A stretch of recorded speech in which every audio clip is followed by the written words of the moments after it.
the author of the New York Times bestseller Fleeced. All right, Dick Morris, why do I know that this is probably going to be the debate we agree on here? What do you think?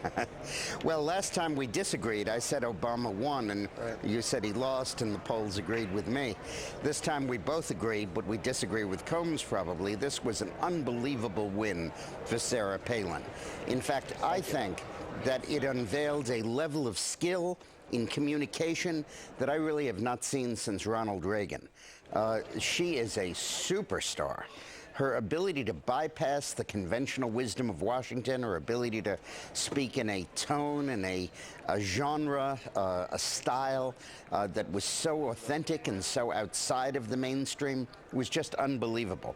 And Biden looked like he was on downers. I mean, every time he was talking, I kept wishing that I could hear Palin instead.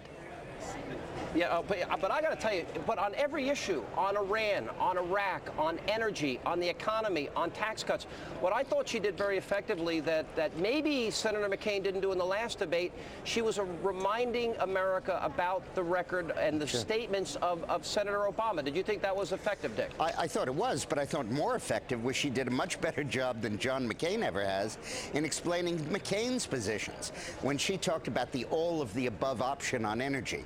I've never heard McCain explain it that articulately. It was well done.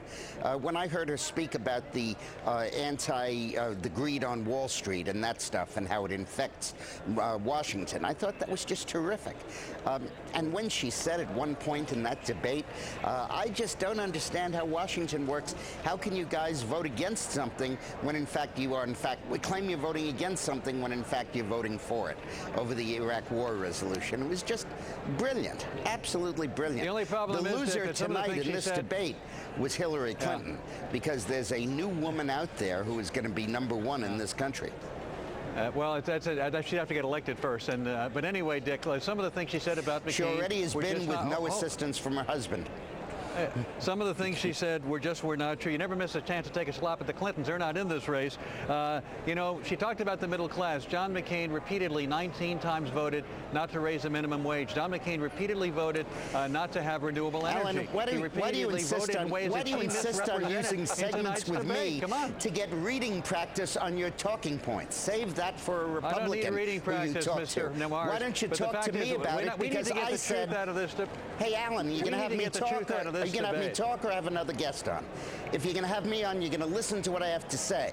As far as I'm concerned, in the last debate, I said that I thought Obama won, and this debate, I think she won, and I don't think that objectivity and fairness deserves your just spewing the talking points that you've been handed. I'm not spewing the talking points. I'm saying the truth of what the actual McCain record is that you're in denial about. All right, Dick, you're incredible, Alan.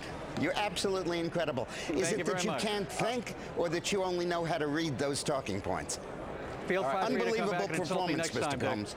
Unbelievable. By the way, Dick Morris, I tell you, I've been around and watched a lot of presidential debates. A friend of mine wrote a note, and I said at the beginning to our audience, this is the debate equivalent of sort of Sarah Palin's shock and awe. This was unbelievable. And anybody with the brain looking at it would conclude that, which does not include your co-host, I might add. All right. All right, Dick Morris, author of the New York Times bestseller. Hope the anger management works out Joining for you, us Dick. now, Connecticut Senator, McCain supporter, and all-around good guy and friend of mine, if you don't mind.